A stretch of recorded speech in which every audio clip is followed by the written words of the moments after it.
Welcome to my YouTube channel Ramesh online. AP పెన్షన్లకు సంబంధించిన pay స్లిప్లలో ఇంకనూ అప్డేట్ చేయవలసిన అంశాలు, ఇలా చేస్తే పెన్షన్లకు ఇంకా సులువు అనే హెడ్లైన్తో ఉన్నటువంటి వీడియోని అయితే మనం చూస్తున్నాం.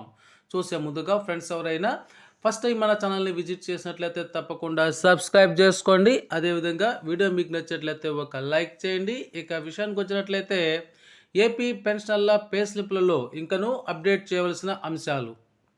రిటైర్మెంట్ అయిన విశ్రాంత ఉద్యోగులకు, ఉపాధ్యాయులకు ప్రభుత్వం పే స్లిప్లు అయితే అందుబాటులో ఉంచుతున్నారు. చాలామంది పెన్షనర్స్ తమ పే స్లిప్స్ను చూసుకొని నా బేసిక్ పెన్షన్ ఎంత, డిఆర్ ఎంత, మెడికల్ అలవెన్స్ ఎంత, మొత్తం పెన్షన్ ఇంత వస్తుంది అని అన్ని మినహాయింపులు పోను నికరంగా ఇంత పెన్షన్ వస్తుందని తెలుసుకోగలుగుతున్నారు. అయితే ఇంకా కూడా ఆ పే స్లిప్స్లో అప్డేట్ చేయవలసినటువంటి అంశాలు కొన్ని ఉన్నాయి. పెన్షనర్గా మనం జీవించి ఆరోగ్యం సహకరించినప్పుడే ఆ పే స్లిప్లో ఏవైనా గనక లోపాలు ఉన్నట్లయితే వాటిని సరిచేయించుకోవటం మంచిది.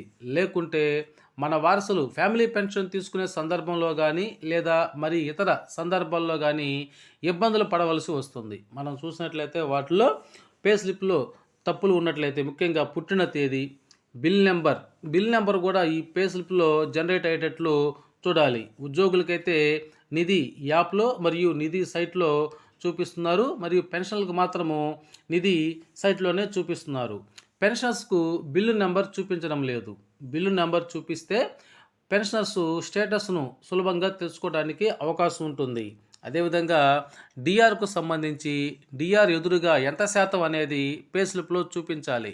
అడిషనల్ క్వాంటమ్ ఆఫ్ పెన్షన్, మీరు 70 సంవత్సరాలు పైబడిన వారైనట్లయితే అడిషనల్ క్వాంటమ్ ఆఫ్ పెన్షన్ ఎదురుగా ఎంత శాతం అనేది కూడా పే స్లిప్లో చూపించాలి. అదేవిధంగా కమ్యూటేషన్కి ఎదురుగా మినహాయింపు ఎప్పటి నుంచి ఇస్తున్నారు అనేటువంటి విషయాన్ని కూడా ఈ పే స్లిప్లో చూపిస్తే బాగుంటుంది.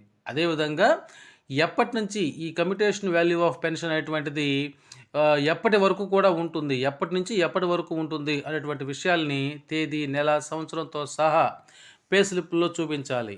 ఈ విషయం సంఘ నాయకులు దృష్టిలో ఉంచుకొని సమస్య పరిష్కారానికి కృషి చేయాలని ఆశిస్తూ, మరియు పైన తెలిపినటువంటి అంశాలన్నీ కూడా ఆర్థికపరమైన అంశాలు కావున నాయకులు సానుభూతితో పై అంశాల పరిష్కారానికి కృషి చేయాలని ఆశిస్తూ ఓ సగటు విశ్రాంత ఉద్యోగి కాబట్టి పెన్షన్లకు సంబంధించినటువంటి ఈ పే స్లిప్లో ఈ విధమైనటువంటి విధానాలను కూడా తీసుకొస్తే పెన్షన్లందరికీ కూడా ఎంతో బాగుంటుందని పెన్షనర్ల అభిప్రాయం.